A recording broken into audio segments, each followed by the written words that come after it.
Olamendi Torres. Bienvenida al Senado, doctora Olamendi. Gracias, muy buenas tardes. Buenas tardes. Como usted sabe, tiene 5 minutos para que haga una exposición general. Posteriormente entraremos a la etapa de preguntas. Con mucho gusto.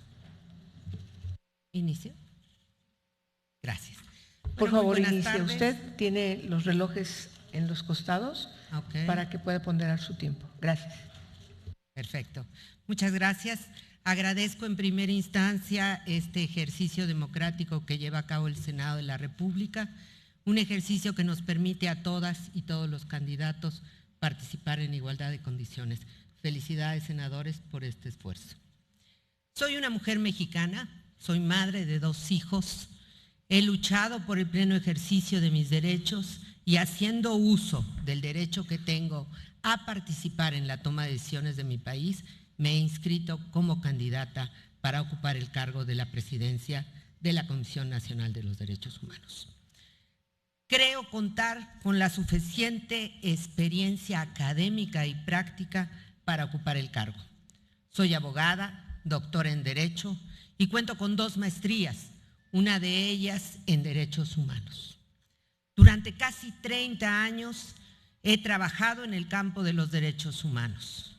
En los años 80 inicié participando junto con otras organizaciones y personas la defensa de los entonces presos políticos en nuestro país, la lucha contra la tortura como una forma de interrogatorio y, por supuesto, el uso abusivo de la prisión preventiva y la desaparición forzada. Lo hice como litigante y después lo hice promoviendo reformas en diferentes campos en mi país. Iniciamos con una reforma a la Constitución para eliminar todo tipo de interrogatorio y utilización de la tortura en el mismo. Lamentablemente, eso no lo hemos logrado en el país. De igual manera lo hice en el apoyo a las víctimas de delito. Promovimos reformas sustantivas al artículo 20 constitucional para que hicieran un paquete de derechos humanos de las víctimas, el denominado apartado B de la Constitución. Como funcionaria pública y que honrosamente ocupé diferentes cargos, lo hice siendo directora general del primer programa para la participación equitativa de la mujer en el gobierno del Distrito Federal, el que después sería el antecedente de los institutos de las mujeres. Los derechos humanos de las mujeres deben ser garantizados en todos y cada una de las instancias de poder.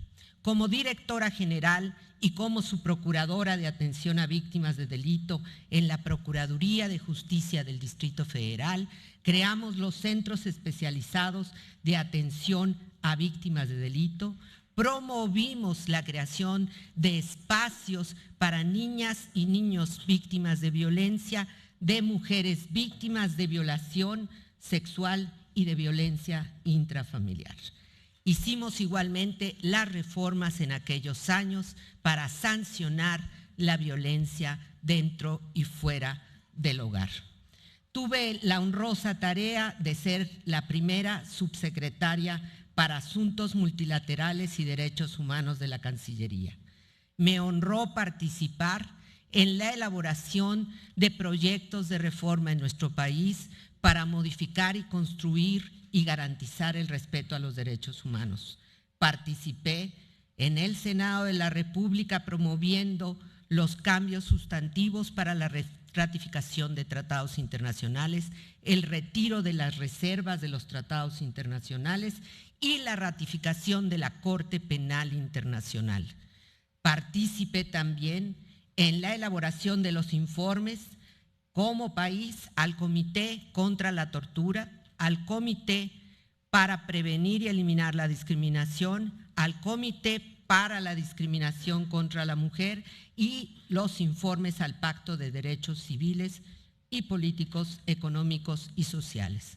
Me correspondió atender más de 600 denuncias por violaciones graves a los derechos humanos. Me honra decir que a partir del trabajo realizado con organizaciones de la sociedad civil y a partir del trabajo realizado con todas y cada una de las dependencias pudimos resolver satisfactoriamente la mayoría de ellas. Mi trabajo posteriormente en los últimos 10 años ha sido en los mecanismos internacionales de derechos humanos. Primero, como coordinadora del mecanismo de seguimiento de la violencia contra las mujeres en la OEA, que presidí durante 5 años y en donde produjimos los informes de 28 países y el informe hemisférico. Fui electa por unanimidad en el Consejo de los Derechos Humanos de las Naciones Unidas para participar en los temas de vigilancia de la lucha contra la discriminación a la mujer en la ley y en la práctica. Agradezco en este momento y propongo que la tarea más importante de la Comisión es ciudadanizarla, abrir las puertas a la participación democrática y sobre todo retomar la confianza en la institución. Creemos que se puede trabajar juntos, sociedad y gobierno, en la recuperación, pero sobre todo en la certeza de que todas y todos merecemos el mismo trato y todos debemos ser atendidos. Muchas gracias. Muchas gracias, doctora. Por favor, la senadora Arely Gómez. Doctora Patricia Olamendi Torres, bienvenida al Senado de la República. De su currículum se desprende su gran conocimiento en estos temas, entonces yo realmente quisiera hacer una pregunta relacionada con un aspecto práctico de la Comisión de Derechos Humanos. ¿Cuál considera que debe de ser la relación de la Comisión Nacional de Derechos Humanos con el Gobierno de la República? ¿Y qué opina sobre la definitividad de las recomendaciones de la Comisión Nacional de Derechos Humanos y la posibilidad por parte del Poder Judicial Federal de revisión, de que las revise el Poder Judicial? ¿Es cuánto? Gracias. Senadora Mónica Arriola, por favor.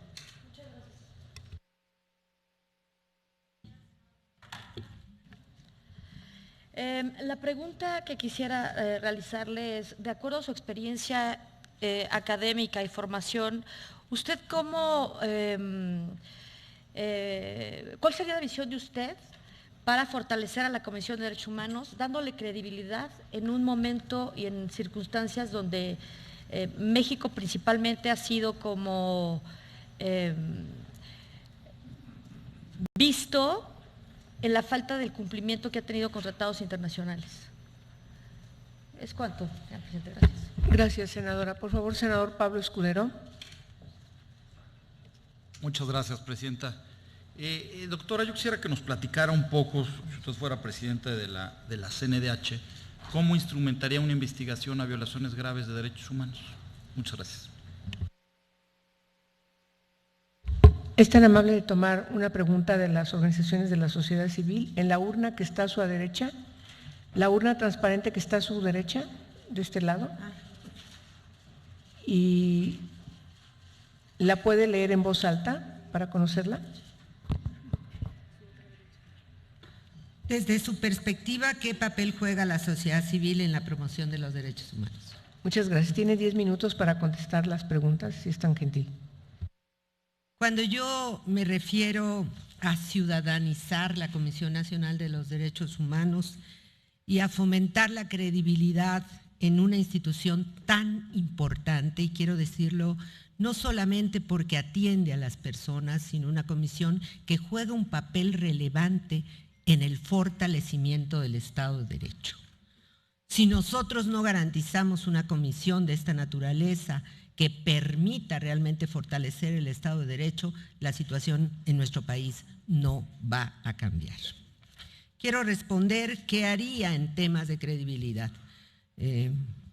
Creo que lo más importante es que las personas que acuden a denunciar a la comisión sean atendidas, tengan una respuesta, si es necesario se soliciten medidas de protección, si es necesario busquemos efectivamente que pueda repararse de alguna manera el daño, provocado y si es necesario también que la comisión haga uso de sus facultades de demandar penalmente la reparación cuando se requiera. Entonces, creo que esta amplia gama de posibilidades. Segundo, hay que acercar la comisión a las personas.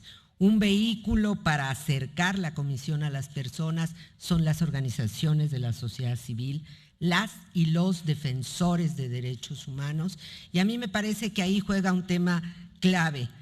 No podemos estar distanciadas los mecanismos de defensa de los derechos humanos con las organizaciones de defensores y defensoras de los derechos humanos. Tenemos que estar de la mano. ¿Por qué tenemos que estar de la mano? Porque yo me pregunto, por ejemplo, en un país como el nuestro, si no estamos de la mano, ¿cómo vamos a resolver las cosas? Tenemos necesariamente que trabajar unidos los mecanismos con las y los defensores. Yo siempre pongo un ejemplo afuera y lo reitero, una organización que para mí es una organización que merece un enorme respeto. Tlaxchinola en la montaña guerrerense. ¿Qué sería de muchas de las víctimas de violaciones a los derechos humanos si Tlaxchinola no estuviera actuando en la montaña guerrerense? Tenemos que hacer mesas de trabajo conjunto con las organizaciones y también mesas de trabajo conjunto con el gobierno. Yo quisiera poner 3 puntos en la mesa que me parecen fundamentales. Tenemos una nueva constitución prácticamente que garantiza los derechos humanos. Tenemos un programa nacional de los derechos humanos. Hemos ratificado todos los tratados internacionales y tenemos además un plan nacional de desarrollo con objetivos estratégicos en derechos humanos. Tenemos que hacer que sea realidad. Y la única manera que se haga realidad es trabajando de la mano con las organizaciones, con el gobierno, con las dependencias, construyendo política pública con enfoque de derechos. La ausencia de la aplicación de los enfoques de derechos en la política pública mexicana es muy clara. México es una de las 15 economías del mundo, pero sin embargo ocupa los lugares 57, 58, 60 en el desarrollo humano. Y eso no es posible. La desigualdad se mide. Tenemos que cambiar la ecuación, sobre todo en políticas sociales, educativas, que es el motor de la igualdad de oportunidades, y en políticas económicas. ¿Qué haremos con el trabajo en el gobierno? Trabajar con ellos. No tenemos por qué. Ser independiente la comisión no implica pelearte con las instituciones, implica construir junto con las instituciones, porque necesitamos que este país cambie y cambie favorablemente a favor de las personas. Senador Escudero, yo sinceramente creo que la Comisión Nacional de Derechos Humanos y las comisiones estatales tienen que adecuarse más a los estándares internacionales de derechos humanos.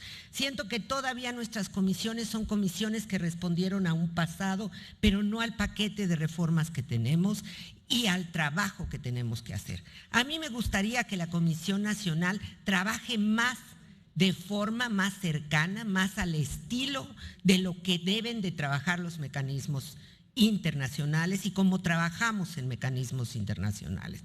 Es decir, tener por un lado una función preventiva para evitar la repetición de violaciones graves a los derechos humanos, y ahí juega un papel fundamental las sentencias de la Corte Interamericana de Derechos Humanos, que nos dice por dónde tenemos que caminar. ¿Qué haré en la investigación de violaciones graves a los derechos humanos? Hacer lo que hacen en los mecanismos internacionales. Acudir al lugar de los hechos, recabar la información, documentar, investigar, apoyarnos de las organizaciones y empezar a producir, pero tomar medidas emergentes. Si hay violaciones graves, como puede ser desapariciones forzadas, tienen necesariamente que empezar por proteger a las personas que fueron a denunciar.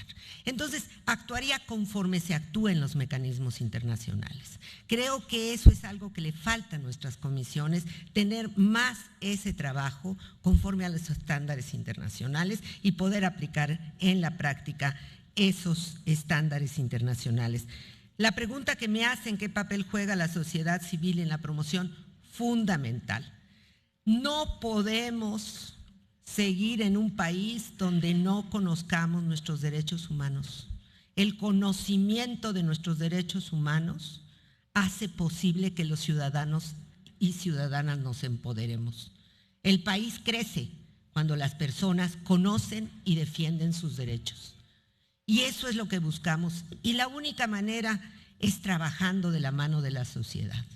Qué maravilloso sería que en nuestro país todos pudiéramos defendernos de las arbitrariedades y del abuso de poder. Tenemos las leyes y hay que hacerlas vigentes, hay que hacerlas prácticas. Esa es una de las recomendaciones más recurrentes del sistema internacional e interamericano. Las leyes en México están muy bien, pero hay un enorme abismo entre la ley y la práctica. Y esa es quizá la tarea más importante de la CNDH. Fortalecer, trabajar y promover que el conocimiento de los derechos sea real. Yo lo he hecho en el pasado y lo pienso seguir haciendo y lo he mantenido haciendo desde mis cargos internacionales. No conozco otra manera de trabajar que no es de la mano con la sociedad civil. Y ya es tiempo que las y los defensores de derechos humanos y las organizaciones de derechos humanos tengan el reconocimiento de la sociedad que se merecen. Muchas gracias.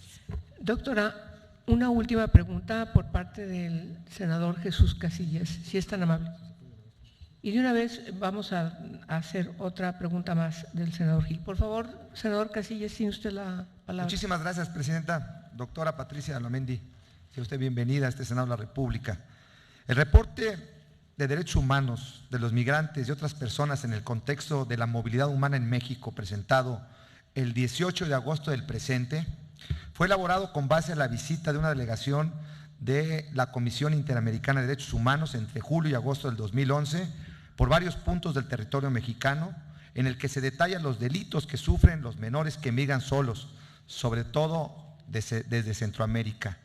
A la Comisión le preocupa que tanto el Instituto Nacional de Migración, la sociedad civil y organismos internacionales coinciden en que ha habido un incremento del número de menores no acompañados que migran hacia o a través de México. Indica la CID en su informe que solo en este año, y lo dice el Instituto Nacional de Migración, se han rescatado a más de 10,000 menores sin compañía. Las violaciones a los derechos humanos, dice el informe, provienen de agentes estatales, afectando principalmente a mujeres, niñas y niños. Identificaron las causas de la migración, la percusión de pandillas o maras o carteles del narcotráfico y la proliferación de redes transnacionales, entre otras. Ese organismo pidió al gobierno mexicano adoptar medidas especiales de protección para niñas y niños y revestir la suficiente especialidad derivada de la situación de vulnerabilidad en la que se encuentran. Si bien reconoce los cambios legislativos, insiste en que es importante que el Estado mexicano aplique la ley de migración, incrementar la seguridad en las zonas de riesgo, combatir la corrupción y rendición de cuentas de las autoridades. En ese sentido, y de ser electa usted presidente de la Comisión Nacional de Derechos Humanos, ¿qué medidas puede tomar esta comisión para proteger a las niñas y a los niños y cómo prevenir estas violaciones a los derechos humanos? Por su respuesta, doctora, muchas gracias. Gracias. Gracias, senador Casillas. Por favor, senador Roberto Gil. Gracias, presidenta. Bienvenida, doctora. El primer defensor del pueblo español dijo en alguna ocasión que los problemas de derechos humanos son en buena medida dilemas éticos, pero en muchos casos dilemas políticos. Mi pregunta es muy concreta, quiero ver cómo razona usted estos dilemas políticos. Mi pregunta es la siguiente: ¿negociaría usted los términos de una recomendación con los destinatarios del poder público a cambio de un cumplimiento razonable y sobre todo inmediato a las víctimas? ¿Establecería ese tipo de relación con el poder público bajo la lógica de un cumplimiento razonablemente pronto y expedito a una situación de vulneración de derechos humanos con respecto a ciertas víctimas? Por su respuesta de antemano, muchas gracias. Por favor, doctora Olamendi, sírvase contestar las dos preguntas. Agradezco la pregunta. Hace aproximadamente 2 meses trabajando en Centroamérica, en El Salvador, conocí una mujer salvadoreña, una joven mujer salvadoreña, 21 años, que estaba en una silla de ruedas. Y ella me contó su tránsito por México. Ella cruzó la frontera a los 16 años, fue víctima de una brutal violencia sexual y física. Sus agresores la tiraron en una barranca pensando que estaba muerta. Afortunadamente pudo sobrevivir y regresar. Cuando me contó la historia, yo sentí impotencia y coraje, porque no es posible que en nuestro país tratemos de esa manera a la gente que cruza la frontera en busca de oportunidades. Y eso está pasando con las niñas y los niños migrantes. Son niños que vienen huyendo de la pandilla, de la delincuencia, de la violencia. Y nosotros tenemos como país que recuperar el espíritu de solidaridad que alguna vez expresamos para las víctimas de la guerra en Guatemala. En aquella ocasión creamos un sistema de refugio especial en la frontera y en aquella ocasión protegimos a quienes huían de la guerra, y hoy tenemos que ser capaces de proteger, de apoyar y de garantizar medidas especiales para los niños que huyen del conflicto. Pero también tenemos que ser más exigentes, porque no es posible que el informe de la Comisión Nacional, de la Comisión Interamericana de Derechos Humanos, y que el informe de los organismos internacionales señalen que la mayor parte de las violaciones a los derechos de niñas y niños migrantes son cometidos por autoridades del Estado. Y eso me parece gravísimo.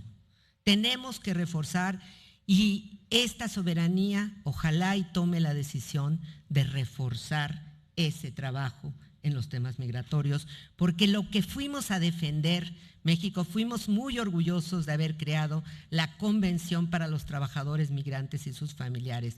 La presentamos, demandamos y me tocó esa presentación. Sin embargo, es lamentable que los migrantes que cruzan nuestra frontera no encuentren el respeto a los derechos humanos, y sobre todo tratándose de niños, algunos de 5 o 7 años.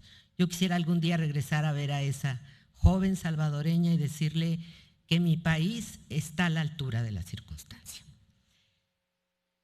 ¿Qué sucede en el campo de las recomendaciones? Yo diría más que de recomendaciones, de las soluciones que uno busca en la resolución de temas fundamentales de violación a derechos humanos.